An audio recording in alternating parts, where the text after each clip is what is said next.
strong with you? Yeah! Are you excited?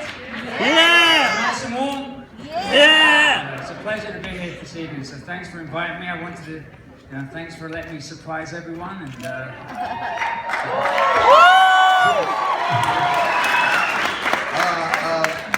this is amazing to be. Oh my goodness. I'm a little bit disappointed you didn't flip on stage. Dude, how do you keep your agility after all this time, man? Having 2 kids. Oh yeah? That's helping you keep. I need to have more kids. Actually, most of my injuries as I've got older is from having 2 kids. Okay. Other than doing fantastic stunts and jumping around or saving the world, it's picking up my kids and holding them for hours. Aww. So I wouldn't change it for the world. Well, you're definitely a better father than Darth Vader. So I have to ask you, what is your fondest Star Wars memory? There's many memories for me. This is being here tonight as well. For me, I've got to. I've got to do a lot because of Star Wars, and Star Wars was the first movie I saw as a kid when I was 8. We moved from Scotland and go down and visit my dad in London, and it was showing. It was the release of Empire Strikes Back, and so they were showing New Hope and Empire at the same time. And that just changed my world, and ever since then I remember asking my dad he's an electrician, right? I remember asking him to build me a lightsaber. I remember him saying, son, can I do that? There's things I can do, but can I do that? So I was like, all right, and that's what got me into martial arts and gymnastics because of Star Wars. Excellent. So, could you possibly take us back to that time where you got cast as Darth Maul, and that moment you found out about it? Being a Star Wars fan, how did that feel? Ever seen the cartoon Gummy Bears? Yeah. So when I found out I got the part, I was on my way to a martial art demo with so I used to be a member of the martial art, Great British martial art team, and I was on my way to the demo, and George Lucas and Rick McCallum called me, and I had to pull over, and that was the first time I found out I got the part. And of course, I felt like I was drinking gummy berry juice. Because I didn't want to stop demonstrating at this demo that we were doing, this martial art exhibition. I was thrilled. It was, I didn't think anything like that would happen to me. I wanted to get in and do stunts and action and be like Jackie Chan and Bruce Lee. But I didn't think in a million years that I'd land the part and be in a Star Wars movie. Something that I used to watch all the time as a kid. It's unbelievable. And I gotta say, man, Darth Maul scared the crap out of me. Straight up scared the crap out of me. All right, so this is a weird question, and one I want all you guys to ponder after I ask him this. If you could replace the lightsaber noise with any sound in the world, it could be a cat's meow, it could be a fart, it could be anything, what would it be? I couldn't. It's too iconic. It's ingrained in my mind, even when we were on set, we were doing lightsaber noises. And even with some of the fantastic lightsabers you have today, in your mind you're still making that sound. Yeah. It just happens. You're a big kid. And you know what? You had one of the cooler ones. You had the double saber. Have you ever played around with the tri-saber? You think you could show us a few moves? Because I brought one. You did? Yeah. I think you can show us some moves. I'm gonna grab it. No, I don't want to mess it up. Oh yeah. That's a big one. All right, so you strike it up. All right, can I give you my microphone? Of course. Oh, you guys. Oh, this is huge. What?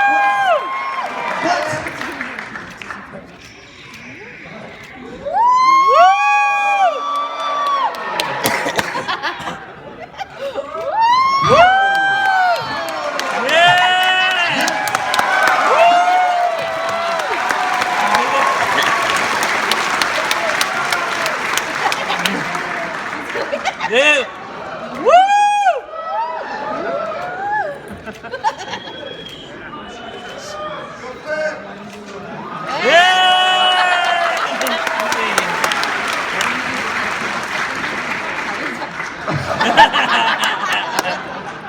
Oh man, Darth Maul wields the tri-saber. There you go. Oh no, I don't want to kill anybody. I want everyone to see Force Awakens, okay? All right. It's a nice lightsaber. What's that? Nice. Oh yeah, it's great, right? Well, great. Do you have any parting words? Because we're gonna go ahead and kick into the first movie after this. I think it's awesome that you guys are doing this. This is a lifetime experience. It's phenomenal. Enjoy the movie. It's a great build up to the new movie. The new movie's fantastic. I saw it Monday. Yeah! He's So right. enjoy it. You know, enjoy the movie. And may the force be with you because you never see it. Yeah! Woo! Thank you very much, guys. Enjoy the movie. Yeah! Part of the Star Wars universe outside of the movies. Well, it's it's weird. I have a very kind of unique position in it, in that I've hosted Star Wars Celebration a couple of times. You been there? You checked it out? As well as Star Wars Weekends, 5 years in a row, which was a big thing. It's not going to happen this next year because they're building a little thing called Star Wars Land. But nobody's excited about that. But it's really wild because I've got to interview everybody. I mean, outside of Harrison and George, those are the only two. It's George Harrison, yeah, right there. But those are the only two I haven't been able to sit down and chat with on a regular basis. So it's a very wild thing to grow up loving Star Wars and loving Alec Guinness, and then Ewan McGregor, and then going, oh, and I get to do this as well, and get to be Obi-Wan Kenobi. Yeah. I love it. You know, how could you not love to be that? However, I wasn't in any of the first 6, but that's awesome. Oh! You heard it here first, maybe? That's the interesting thing. I mean, is it different when you are trying to just lend your voice to a character rather than embodying a character physically? Yeah, well, I've been a voice actor my whole career, and it's all I've ever wanted to do. And so, I'm the voice of Yabba Dabba Doo, Fred Flintstone, Leonardo the Ninja Turtle in the TMNT film Ratchet from Ratchet and Clank, and when we were talking about Tidus from Final Fantasy X, which was a great game. And That blew my mind, Yeah. by the way. Listen to my story. Oh, So yeah. But getting to be a character that is so known and loved and beloved in every way. Obi-Wan is one of the greatest characters in Star Wars, right? I mean, he's fantastic. We love Obi-Wan. And you love Ewan McGregor, so it's like, those are big shoes. But Alec Guinness, I mean, come on. So I tried to I took a little of, you must be mindful of your thoughts, and all that. And then these are the droids I'm looking for, and combine them into my own Obi-Wan in the Clone Wars. But the trip is that all of us in the Clone Wars actually get to voice more of these characters than any other actors have been able to do, which is because we did 10 years we worked on that show, and 6 seasons, and it was really wild to be a part of it all. So, and the fans, best fans in the world, Star Wars fans. That's true. Have been so gracious to accept us all into the fold. I got to voice him in Rebels as well, which was a great honor. It's a fun group to be with. That speaks to a little the fandom again. I mean, what about Star Wars in particular would make someone sit in a chair for 13 hours and 17 minutes just to see a new version of the film, of the franchise? Sorry. Yeah. It's because it makes us feel really awesome, right? First off, it takes us back to when we were kids, some of us. I mean, I saw Star Wars the first time when I was 7 years old. I'm dating myself now, in a drive-in theater, and it changed my life. And it was because new possibilities, right? It changed filmmaking. We have to thank George Lucas, tremendously, because he changed the face of filmmaking forever. He did. No matter what you think of the prequels, or what you think of 4, 5, and 6, or what you think of what you're going to see later, you get to see The Force Awakens later. How cool is that, huh? He changed the way we look at movies. He changed the way we listen to movies. He changed the way visual effects are done. He changed all of it. One guy. So anybody out there that has a dream, one person can make a huge difference in his life. Think about what George Lucas did. We're all here because this guy went, I got an idea. The same thing happened at the premiere. I remember JJ was talking about, first things first. We gotta give credit where credit is due. And I think especially going through some of some of these films at the crack of dawn might not, be immediately a favorable state of mind to be in, but I mean, Maybe it is though. Maybe it is. this all 6 films build up this franchise to a point where people will show up in costume to a new film. No. No. Show up in costume? That's a spoiler. That's a spoiler. The only thing is, you'll love it. That's all. That's the only spoiler I got. Is it's a great film. That's So, how many times have you seen it? I've seen it twice. And you're gonna see it again? Yeah, of course. It's Star Wars. What are you kidding me? Come on. How many So- times are you guys gonna see it? More than once? yeah. Who has a ticket already purchased beyond this one? Yeah. Almost everybody. Before we get to the next movie, Oh, look at that. and other stuff, I want to ask you one quick question. Do your best lightsaber noise for me? Well, we all have it, like in the studio when we do like Clone Wars, we all were like a cast, like a radio play. We would all do it all together. And anytime we got to do that, Matt Lanter played Anakin Skywalker. He did a tremendous job in that. And Matt and I would always do, when we're doing, because we're like, You've been doing this a lot. And now Ray was here earlier, right? Yeah. Did you guys know that Ray was in the movie as one of the good guys shooting with Amidala when they were crossing away there? I just learned that just And when Ray was doing it, he was going like this. Pew, pew, pew, pew. If you ask him, that's what he was. There was a sound he was The audio making. in that part is the doors are opening and Darth Maul is revealed. That's it. Oh, I got you. We all do it. So, how excited are you guys for Attack of the Clones? Come to your senses, Anakin. What would Padme do if she were in your shoes? Right? That was the coolest thing about Obi-Wan Kenobi. Is Ewan McGregor took him to this other level. He had this very calm way, but then it was, you were the chosen one. He gets this whole thing, this level. Some It was just emotion came. Emotion. It was fantastic, and if not for Ewan McGregor, man, I mean, he was the coolest part of these things to me. Yeah. So, yeah. So about to start number 2, all the way to number 7. I hope you guys are super excited. I hope you guys will stick around. We have a lot more people, a lot more Nerdist people, a lot more guests coming throughout the day. So stay tuned, and make sure you're getting up there and like getting exercise between films. Thrombosis. But are you excited? Yeah. Are you ready for Attack of the Clones? Yeah. Come on! Woo. All right, let's get to it. Thank you guys. Hello. How you guys doing? Yeah. A little sleepy? Yeah.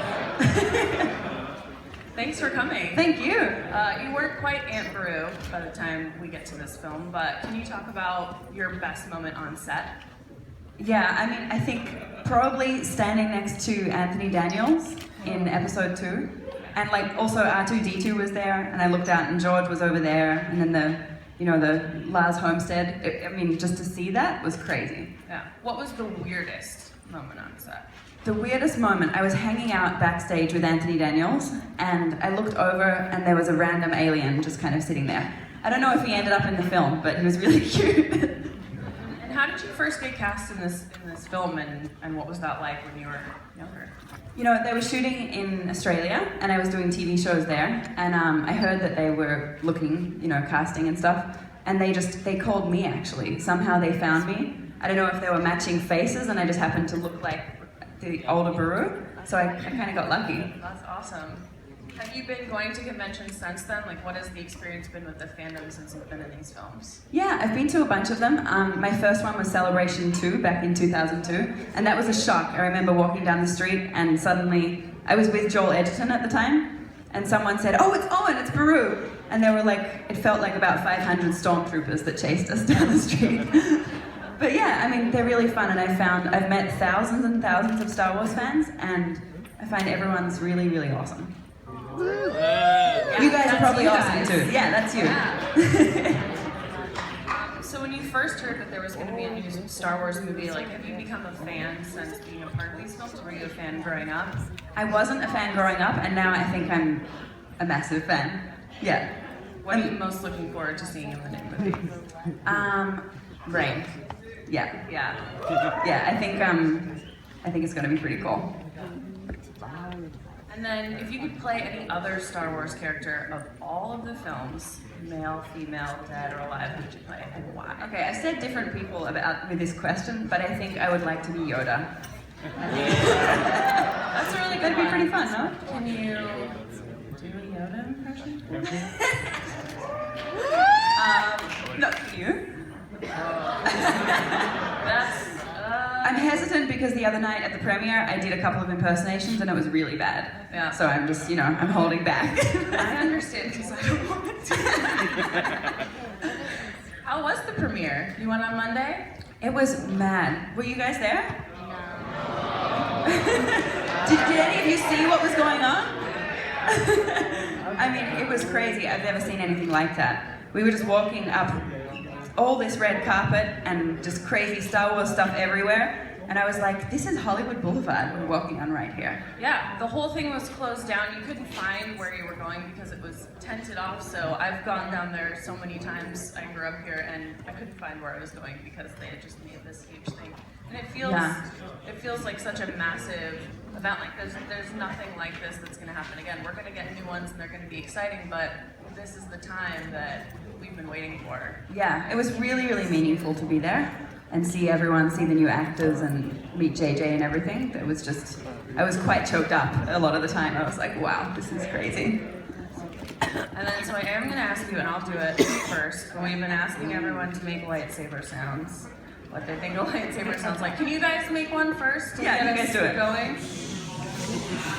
Oh, that's good.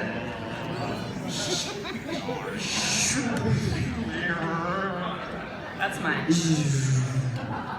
Yeah, That was great. How was that?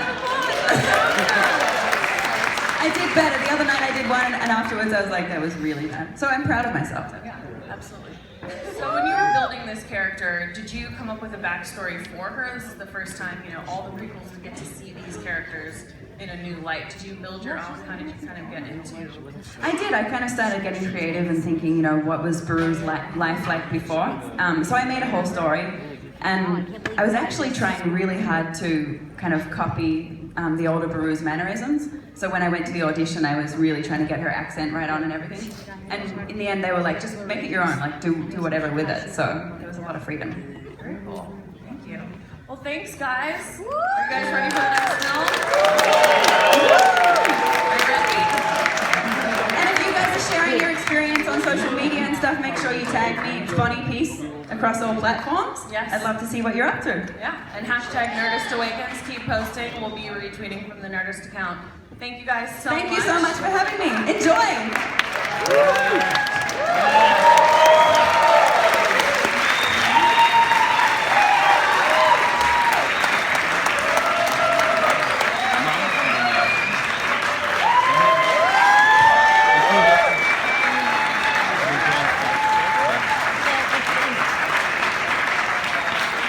I think it should be on. I think it should be on. I'm on. You're Hi, on. everybody. Yeah. I have to shield my eyes because I got these spotlights on me. Anyway, So you worked on A New Hope, and you were, if I'm not mistaken, the first cameraman hired by Industrial Light and Magic. Is that correct? yeah, I was about in the first 4 or 5 were hired. And I had an empty room, about 10,000 square feet, with a card table and a phone number. And as you'll see tonight with the new movie, the credits, if you stay for the credits, they run for about 5 minutes. And effects credits, like watching the truck, it's moving along at about 35 miles an hour. So you were saying earlier, like a ton of people worked on The Force Awakens, but how many folks worked on A New Hope comparatively? We had about 75 or 80. Oh my gosh. See, they made that movie on $11 million budget, went on, adjusted for inflation, second highest grossing of all time. 70 to 80 people, that's incredible. What was the biggest challenge for you guys in making the effects in A New Hope come to life? Well, first of all, it was all done mechanically with motion control. control. That means you have to have a computer-controlled camera that can be programmed and can do exactly repeating passes. So that, like for the rocket passes, we have separate pass, various other reasons.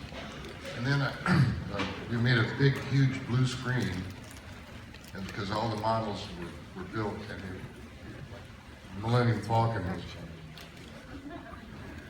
was the biggest one, and then the X-Wings were about like this. Anyway, then we had to build the optical printer. We basically had to build the entire system in order to do the movie and invent the system, and then learn how to. It was like inventing the violin and then learning how to play it. Yeah, you guys had to invent a whole new kind of camera just to shoot these things. That's not really par for the course for any film. Is there a shot or moment or sequence in A New Hope of which you are proudest? Well, the most important shot was the opening shot. And I realized that if we didn't capture the audience's attention with that shot, we were in trouble. So basically, George would come down and we would talk about building this huge model along one side of the studio, the stage. And I'd say, George, but we only have a 42-foot long track. You know, and so basically, the time was getting shorter and shorter, and this kept getting pushed back, the idea of moving, of approaching this. So I said, I'm going to do a test, because we did have a Star Destroyer about that long. And it was finished on the bottom and one side. So if it had to go from right to left, we could shoot it normally, and if it had to go from left to right, we would flop the film. These are the cheats that we come to use in movie making. All that matters is how it looks on the screen. So I did a test, and I basically had a lens that I could tilt, so that would make it possible to hold focus on this thing. And the lens was actually scraping the model at certain points. It was so close. It was a 24mm lens. And Grant even made a Rebel blockade runner that was about the size of a cigarette. We used to smoke on the stage in those days. Anyway, and I put a paper clip, straightened out a paper clip and stuck it on the front of the model and did a test and figured out a speed to shoot it. And Owen and Grant had detailed the bottom of the model perfectly so that the docking bay was about this wide, and lo and behold, the shot looked fantastic. We were excited that it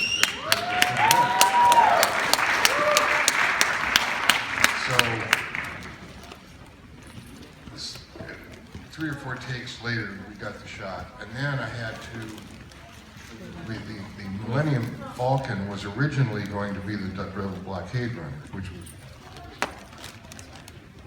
And George had come down there one day and said, you know what, this looks too much like Space 1999. We got to come up with a better idea for the Millennium Falcon, which they did. I mean, it's a fantastic concept, that round, asymmetrical ship. And so we had this Rebel blockade runner that was about 6 feet long, 5.5 feet long, and I had to play a little bit with scales here, because that Rebel blockade runner had to be sucked up into this little 4-inch size for another shot. And so, that's playing with scales. And that shot worked really well. Awesome. So anyway, I mean, they were all difficult, and it was a situation where we had a great team of people who knew how to interact with each other, and we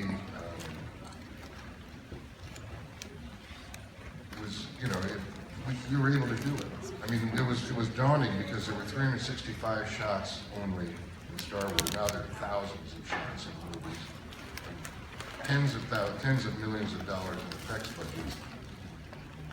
But anyway. Well, I think the results speak for themselves, and the Academy Award speaks for itself as well. Very well deserved. Now, before I let you go, I have to ask. We've been having everyone have a little fun with this. Everyone has their own version of the lightsaber sound, the onomatopoeia. So I'm wondering if you could give us your best rendition of a lightsaber. I mean, how it worked? How it would sound, just the specifically the sound. Yeah. Oh, that's Ben Burtt's job. Oh yeah. But I can tell you a little bit about the lightsaber. Gary Kurtz, who was the producer,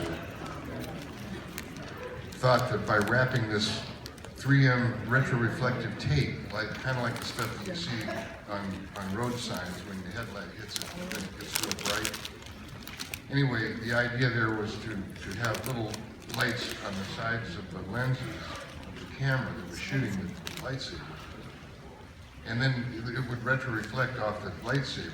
And that worked fine in profile. But if it came this way, it started getting dimmer and then it went away. So that idea kind of didn't fly. And all the lightsabers then had to be rotoscoped, frame by frame. Oh my goodness. Then all the optical houses in Hollywood were working on putting lightsaber shots. Yeah, and judging by the credits, as we'll see later, they're still working on it. There's a few hundred, yeah, that's right. Awesome. Well, guys, thank you so much, Richard. Please put your hands together one more time for Richard Edmonds. And guys, give it up for Star Wars Episode 4 and Iron Heart.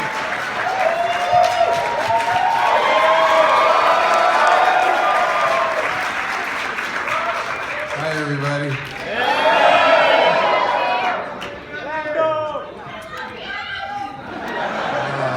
Too.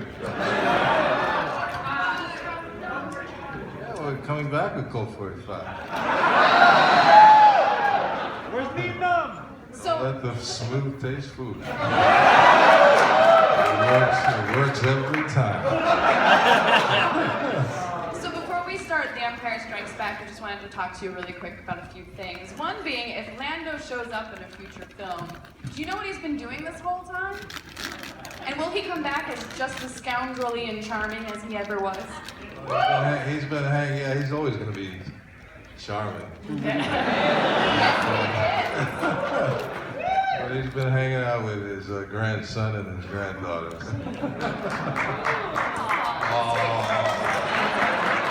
That's sweet. So you reprised your role for Star Wars Rebels, the animated series. What was it like? Hey, how many fans of that do we have out here? Rebels, I really enjoyed doing all that animation stuff. So I've been having a lot of fun with it. And I just want to continue doing that. I really love that stuff. Anything you about guys it? You've seen Rebels, yeah? Yeah! What? Robot Chicken? Oh yeah, that was good. With Seth Green, yeah, that's fun. The what? Night Shift? Oh, well. That was a moment. Small moment. So Lando is one of the more iconic characters from the films. I mean, were you surprised by that? And how has that kind of affected how you address fans and how happy they are when they see you? Well, I think I'm not so surprised. I mean... Because you killed it? I mean, Billy D did it.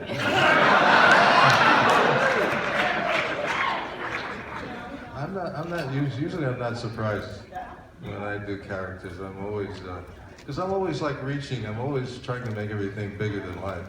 Yeah. You know, so it's always fun for me and very theatrical. Was there anything about your role with him that stuck out to you specifically that you just really enjoyed about the character? Well, I mean, I love my cape. Yeah. I just feel like you put on a cape and you're just like... That's swashbuckling say. Once you put on a cape, you're an automatic hero. So, okay, so I'm a little nervous to ask you this. But, I know, because I don't normally do... You know that? You're a cute person.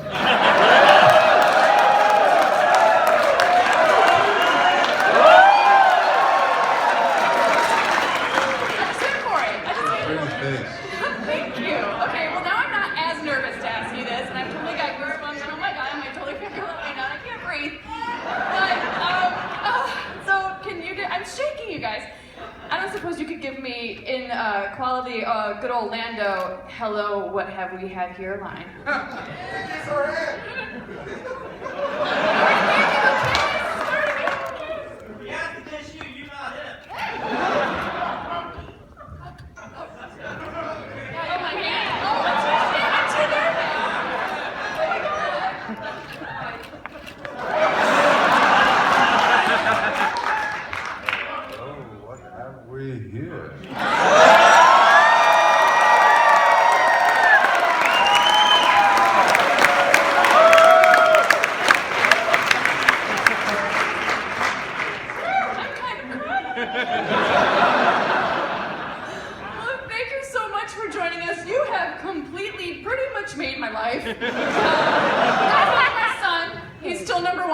You're definitely number 2. I'm sorry, Blair.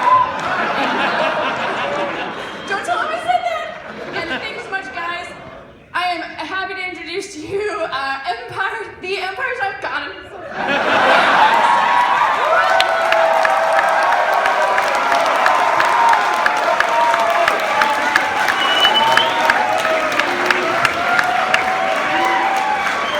Thanks, everybody. It was really great seeing you. Have a happy holiday and a wonderful life. Thank you very much.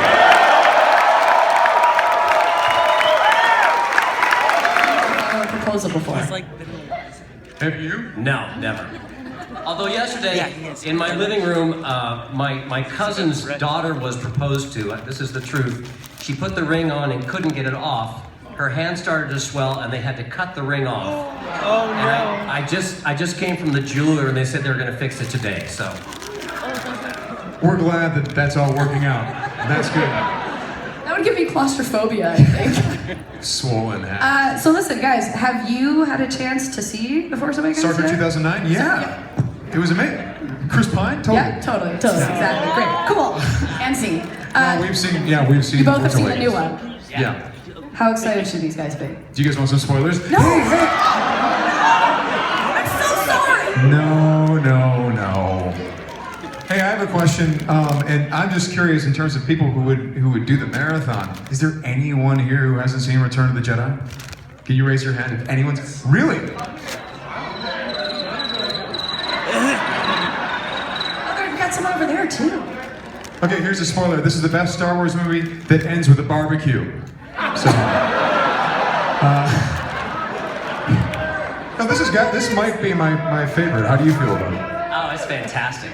You mean Force Awakens? What are we talking about? Yeah, which one? All of them. Yeah, Force Awakens. You got to see it, right? It's fantastic. Yeah. I'm an old fan. I got a picture on my iPhone right here of when my mommy and daddy made me a Jawa costume. Oh yeah, you showed back it to in us. October of '77, and as an old fan, I am very happy this week. It's great. Now, didn't you tell me that you actually did some of the creature sounds in Force Awakens? Yeah, they sprinkled me in there a little bit. There's a one alien that's in this. Oh yeah, I'm not even gonna say. So yes, I did a little bit. Can you just do a noise, or is that a spoiler alert? There's my spoiler for you. I love the culture of secrecy that surrounds this movie. I love that everyone just is so on board with, don't tell me, let me be surprised, because that is the wonderful thing about Star Wars. Going back especially to The Empire Strikes Back, it still gives me goosebumps when I watch that movie, because I did not know what was going to go down. And it's a wonderful thing to not know, to be surprised. And everybody expects that, and I think that's a wonderful thing. I stopped checking Twitter like 5 days ago. Good for you. I was like, I don't want to just accidentally see something scrolling past. So Sam, you're also known for doing some voices and things like that. And I was wondering if the two of you could have maybe a little voice lightsaber battle at the moment? Yes? Does Captain Rex fight with a lightsaber? Wait, are you Darth Maul with a lightsaber, or are you Palpatine with a lightsaber? Should it be Maul or Palpatine? Who should fight? Raise your hand for Palpatine. Raise your hand for Maul. I think Rex might have a shot with Maul, but I don't know about Palpatine. I was apprentice to the most powerful being in the galaxy. Well, listen, General Skywalker gave me this.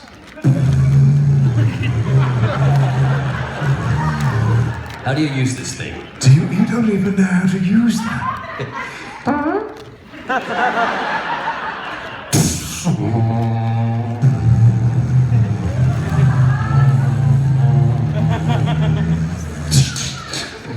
Wow, these are powerful. Whoa, spots on it. Let's call a truce. These things are different. Fair enough. Yes, you want to get some coffee? Let's go get a latte. I think that might have been Spaceballs and not Star Wars. That was awesome. You know, this is a fun fact I actually learned about Jedi today. Do you know they don't actually say the word Ewok in it? No, I know, it's like silence. I just heard that, and yeah, I kind of wanted to be like, so how did we know to call them Ewoks? I think Caravan of Courage, no problem. Ewok Adventure, right? Yes! Right? I love Ewok Adventure! Yeah, we're showing those after Return of the Jedi, just to get you caught up all the way. Look at that! Look at that! Oh, yes! And then the dude that was always in great those, cosplay. the dude that was always in the oatmeal commercials. What? Wilford Brimley, right? Yes. The Quaker oatmeal guy. The holiday special. Yeah, instead of Force Awakens, we preempted it with the holiday special, okay? The holiday special edition, where we make lumpy CG, and yeah. They really make it work. They really make it work. Sweet. All right. I think these guys are ready to see the movie. What do you think? You guys have earned it. Are you guys ready? I mean, we gave you a proposal. We gave you Sam and Dee. Yeah! And now I think you're ready for some freaking Ewoks. Listen, you're not nearly excited enough. I want to hear a bigger cheer before we start this movie. Return of the Jedi! All right. You guys are awesome. Hope you stay awake. That is the coolest.